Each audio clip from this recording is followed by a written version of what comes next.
Good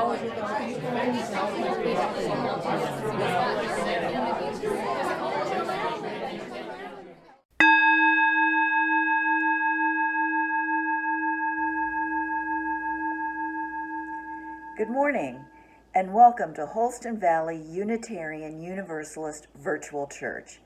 My name is Denee Mattioli, and even though we physically can't get together this morning, I'm glad we can share this time together through this pre-recorded service. Today, our speaker is Reverend Sheila Ennis. She is a native of North Carolina and a graduate of Union Presbyterian Seminary.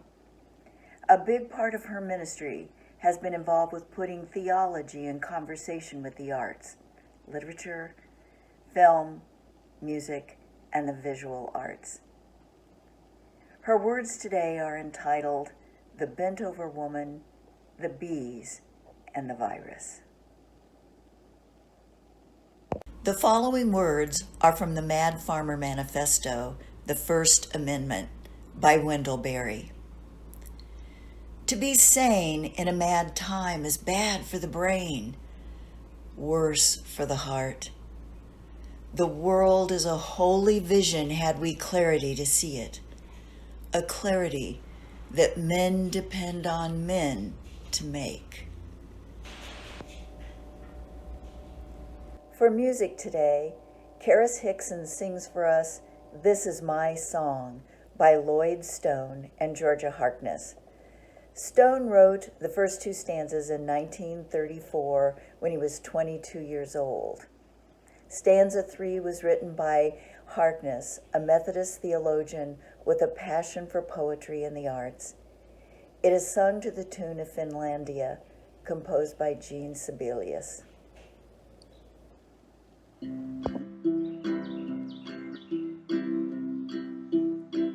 This is my song, O God of all the nations, a song of peace o'er lands afar and mine. This is my home, the country where my heart is.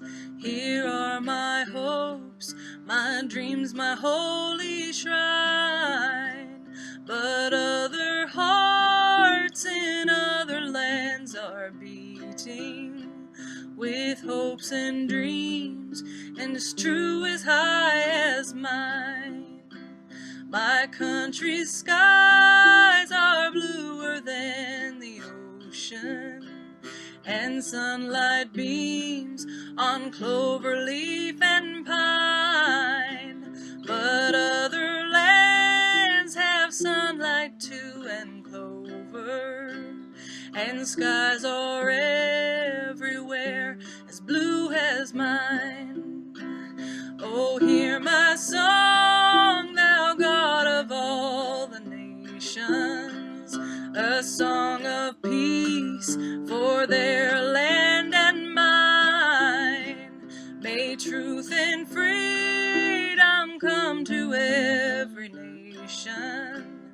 May peace abound where strife has raged so long, that each may seek to love and build together a world united, righting every wrong, a world united in its love for freedom, proclaiming peace together in one song.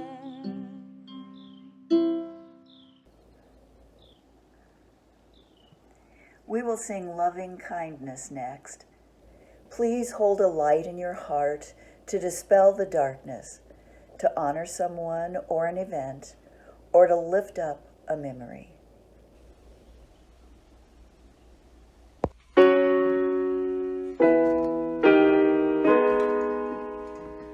May we be filled with love and kindness. May we be one. May we be filled with love and kindness.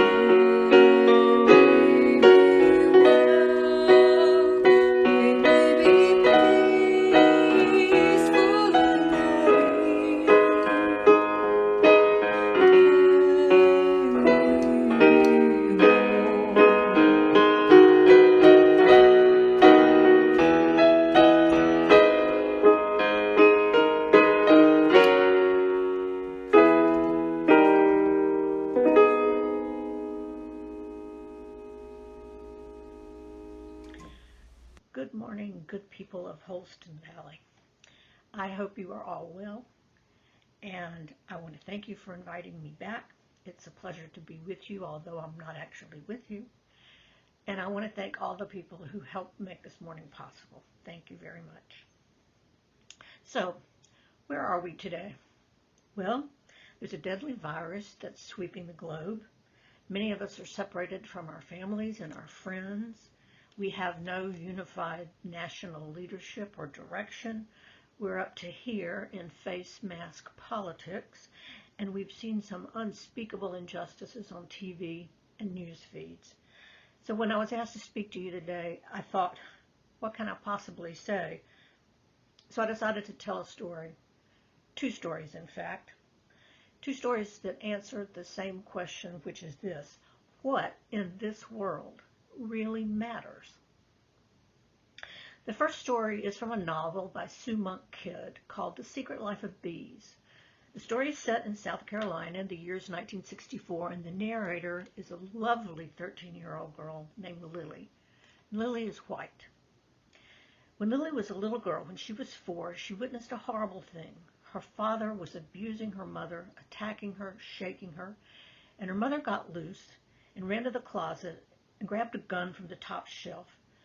But the father jerked the gun from her hand, and somehow the gun landed on the floor, and 4-year-old Lily ran to pick it up, thinking there was something she could do to stop the madness, and something went terribly wrong, and Lily accidentally shot and killed her own mother. And ever since that day, for 9 years after, Lily has suffered horrible abuse from her father, who blames her for her mother's death. When the novel begins, Lily has had enough, so she decides to run away from home. And she takes Rosaline with her. Rosaline is her best friend, her mother figure, her black housekeeper, barely a few years older than Lily herself. And they head for a town called Tiburon because Lily thinks that her mother was connected to somebody there. And as it turns out, she was. She was connected to the 3 Boatwright sisters, May, June, and August. They are beekeepers, and they are black women. Lily and Rosaline move in with them and make themselves a new home. Lily also makes best friends with Zach, who is a black boy a few years older than she is. And this part of the story is about Zach. In this scene, Zach is in jail. He's been arrested for injuring a white man, which he did not do, but the white police don't believe him. The men in charge don't have to believe him. He's invisible. But he's not invisible to Lily.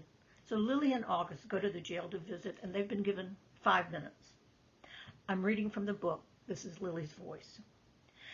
When Mr. Hazelworth, the policeman, said, "Time's up, let's go," Zach cast his eyes in my direction. A vein stuck out, right above his temple. I watched it quiver, the blood pulsing through it. I wanted to say something helpful, but it seemed ridiculous. "Are you writing in your notebook?" he asked me, his face suddenly desperate. "Come on, you've had your 5 minutes," the policeman said. August placed her hand on my back and nudged me to leave. Zach seemed like he wanted to say something to me. He opened his mouth, but then he shut it. "I'll write all this down for you," I said. "I'll put it in a story." I don't know if that's what Zach wanted to ask me, but it's something everybody wants, for someone to see the hurt done to them and set it down like it matters. Simon Sinek is a motivational speaker who lectures worldwide on how to build successful businesses. In a recent TED Talk, he asked the question, why is it that some companies are wildly successful when other companies with products that are just as good or even better fail? And his answer, leadership. Real leaders, he said, great leaders, don't storm into the room and say, "I'm the one in charge." Real leaders, great leaders, treat the people in their charge with empathy, perspective, and compassion. When you treat those in your charge like they matter, they will follow you, not because they fear you, but because they trust you. They trust you to see them and hear them and even protect them. And Lily was that kind of leader. Our second story is about a woman with no name and a poor itinerant rabbi who knows the Torah and who loves the Torah, but who is determined to circumvent its narrowness and his name is Jesus. Authorities, he's teaching in the temple. It's the Sabbath, and he's teaching in the temple. And the authorities, the leaders, the men whose job it is to interpret the Torah and embrace its laws, are seated all around him. So he's teaching, and he sees a woman who is literally, physically bent over. Imagine being bent over like that. The story tells us that she's been this way for 18 years. What was it that was bending her over? We are not told. It could have been a physical illness like arthritis, or it could have been that she was bent over by being a woman in a culture that treated her like property, like she was invisible. But Jesus saw her, and he called her over, and then he laid his hands on her and said, "You have been cured of your affliction. Stand up straight." And she did. But meanwhile, all the authorities around Jesus got really mad because it looked like he had healed someone, and that's considered work, and that's forbidden on the Sabbath. So they yell at him like they're always doing. But he doesn't back down. In fact, he calls them hypocrites, and he says this, "Do you not untie your ox or your donkey and lead it away to water on the Sabbath? Then why shouldn't this daughter of Abraham be freed from bondage on the Sabbath?" And the story ends this way. And his opponents were put to shame. Another real leader who knew what really mattered. My friends, our world is full of bent over people. Bent over by COVID-19, by unemployment, by fear, by poverty, racism, elitism, chauvinism, inequality, murdered by white supremacy, rendered invisible. Yes, there is darkness all around us. And I think it's probably going to get worse before it gets better, because the darkness knows that its days are numbered. The darkness is threatened, and so you can bet that it's going to fight like crazy to keep things exactly as they are, and it fights dirty. But there's hope. There's a light that's trying to break through this darkness. I can feel it, and I don't think the darkness will overcome it. In our country right now, there are 3 words ringing out. I can't breathe. But I'm going to ask you this morning to consider 3 other words. We the people. We the people have a chance to be real leaders, great leaders during this time. We the people can lead with compassion and empathy and perspective. We the people can wear a mask. We the people can stay 6 feet apart for however long it takes. And we the people can listen to those who have been rendered invisible. And we can vote. But most of all, we the people can promise to never give up until every person has his or her own story set down like it matters. Amen.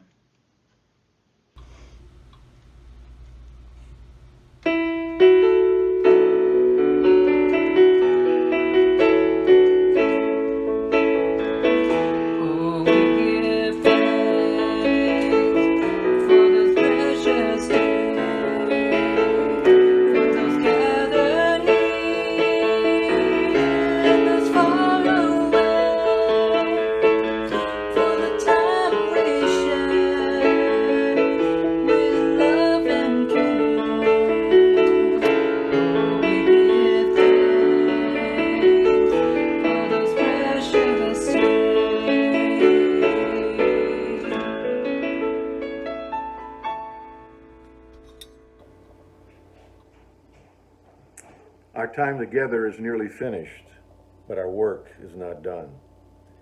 May our spirits be renewed and our resolve strengthened as we meet the challenges of the week to come.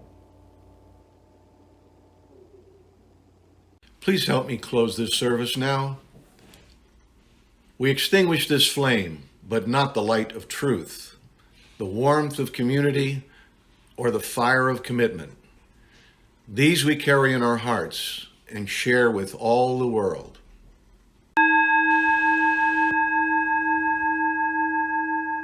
My name is Charlie Mattioli, and I am happy that we could be together today. Thanks for joining us, and please come back whenever you like. We will post another pre-recorded virtual church service next Sunday. Please remember that our services are recorded in advance, so sometimes events move forward without us.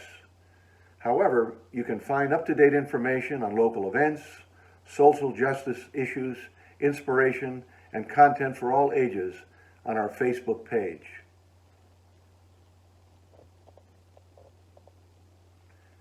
I leave you with these words from Joseph Cleveland. May we hear the melody of life and find ourselves singing harmony. May we be open to the dissonances in the song of the land and its people, that we may be part of the world's urging toward justice, peace, and love. May we feel in our bones the rhythms of life and the land, and find ourselves dancing. Our postlude will be sung by Charis Hickson. She is singing her own composition, Together.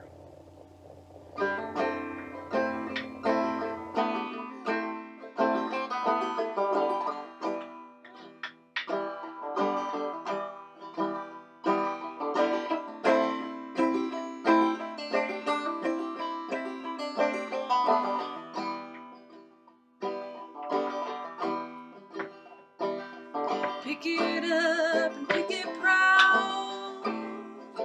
Do what you do.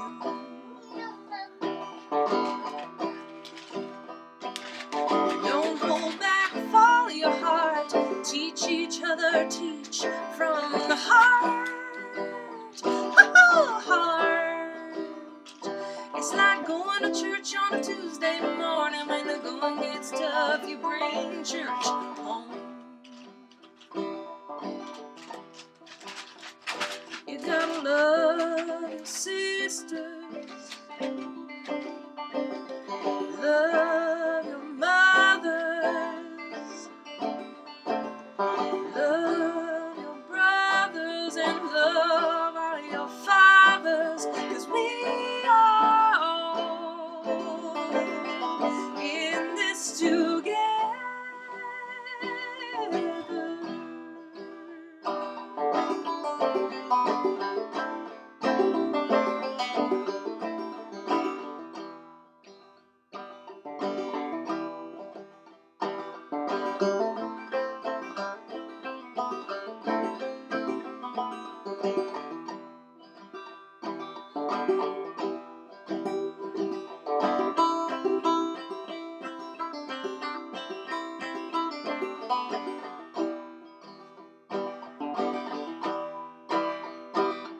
Pick it up and pick it proud. Do what you